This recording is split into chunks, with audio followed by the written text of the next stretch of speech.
Welcome to The Burning of the Midnight Lamp, where we are dissecting music history, album by album, and track by track.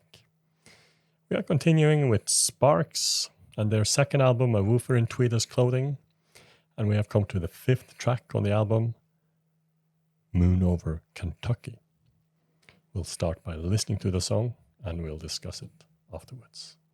Chris here hasn't heard the song before, so this will be a reaction for him.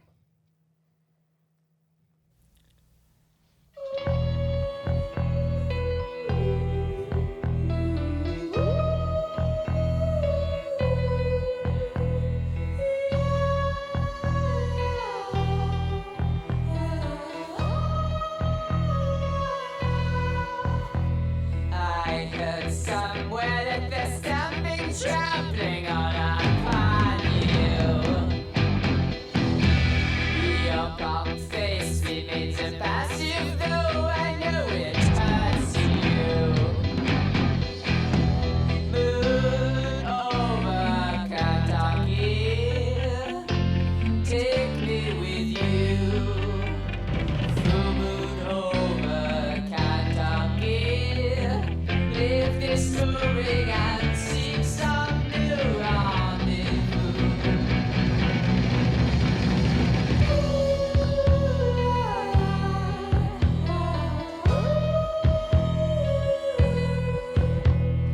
Cut your ties with this possessive mother, she'll destroy you. Cut your ties and find another one who will respect you. Moon over Kentucky, take me with you. Full moon over Kentucky, leave this mooring and seek some new rendezvous.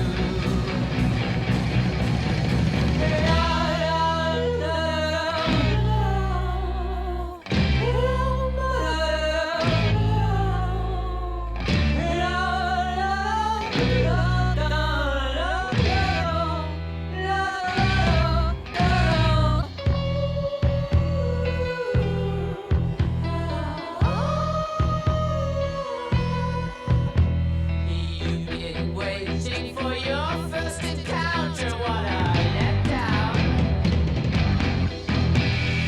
I'm just finishing my first encounter, what a letdown. Moon over Kentucky, take me with you. Moon over Kentucky, leave this mooring and seek some new rendezvous.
What a great ending. Right? There's not enough church organ No, in it today's just music. What a great song. as turns well. it up. Yeah, that was a great song. Yeah, it's so brilliant. Yeah. So you liked it on the first listen? I liked it on the first listen. Yeah. really. That's the highlight so far on this album. I remember first time hearing it as well. It was a highlight for me too. So great song. Yeah, the same here. It immediately, and it immediately like stuck with me. Those lyrics, especially that chorus. Very interestingly enough, the lyrics were written by Jim Mankey, the bassist, which you maybe can see because they're not as silly. They're more straightforward. Yeah. No surrealism here. It's a more serious tone, both musically and lyrically. The music is written by Ron here. Dramatic and eccentric centerpiece. It's been labeled. It ends side A. No, it ends side A. Yeah. And Ron writes on the piano, right? Mm-hmm. So the organ is the basis for the song, probably. Yeah. And you got the guitar parts composed on top. And bass and, great singing here too. Yeah. It's amazing singing. Almost evil sounding when he sings about the possessive mother, she'll destroy you. And the great la-di-das and la-la-las. Yeah, the non-lyric singing. It's like an evil spirit or something, just hovering above this It is, yeah. bed of music. But also, when you said possession, the cut your ties part, the music there reminded me of The Green Man Alishi. Yeah. By Fleetwood Mac. Peter Green. It's true. Peter Green, Fleetwood Mac. And that also, there was something about the bass. And of course, that also ends with some evil chanting. Yeah, it's true. Yeah. I cannot remember that song, so I need to go and listen to it. Oh, you need to listen to that. That's perhaps the greatest Fleetwood Mac song. So I probably heard it. Wouldn't disagree. But Top 3, maybe. At least of Peter Green's Fleetwood Mac. Okay. Well, his lyrics, his vocal delivery we've discussed on the previous songs and how he intonates his songs, these lyrics differently. I think he says Kentucky differently each and every time he. And he never says, and he never once says it the way it's supposed to be said. No, right. It's Kentucky. Yeah. Kent, always some little subtle difference in the intonation. And it could, and I can imagine that being that music and lyric are maybe are written separately. That's the only way of fitting it, maybe. I don't know. I guess so, but in the same sense, they both Ron and Russell seems to have this very rhythmic approach to how both they write the music and how Russell is singing, because they kind of, it's very sometimes chopped up and delivered like straight on the beat or between the beats, and it makes the music very interesting, I think. And there's maybe something about how these words that you expect to be pronounced in a certain way, and then they are, the intonation is different. It gives this, this Battlebrecht, this distancing effect where you just snap sort of out of the illusion, and what is that? And in a lesser extent here, of course, but it's not that he doesn't know how to pronounce Kentucky. He's doing this deliberately to produce an effect on us of what was that and why is it different now, and so there must be some effect of. It's very on purpose, and we mentioned David Byrne earlier, and this is also something that he does. They have that thing in common as well. So this has a sort of sinister feel from the opening beat, and of course the vocal is a part of that. Because of the distancing, it's unfamiliar, and and this sort of scary organ in the bottom, and then the lyric singing in the end, like a ghost singing. And of course, in the end, it's just the vocals for a couple of seconds before the organ is, and the volume on the organ is turned up. It does have like a ghostly effect. Ghostly effect, Absolutely. Full moon and It's a little horror story. Mm-hmm. And once again, the production engineering here is perfect. Yeah. It's so well executed. And I would assume that this is the fifth track, but I would assume this is the end of the first side. It is. Yeah, Mm-hmm. because it had this sort of Wrapping up side.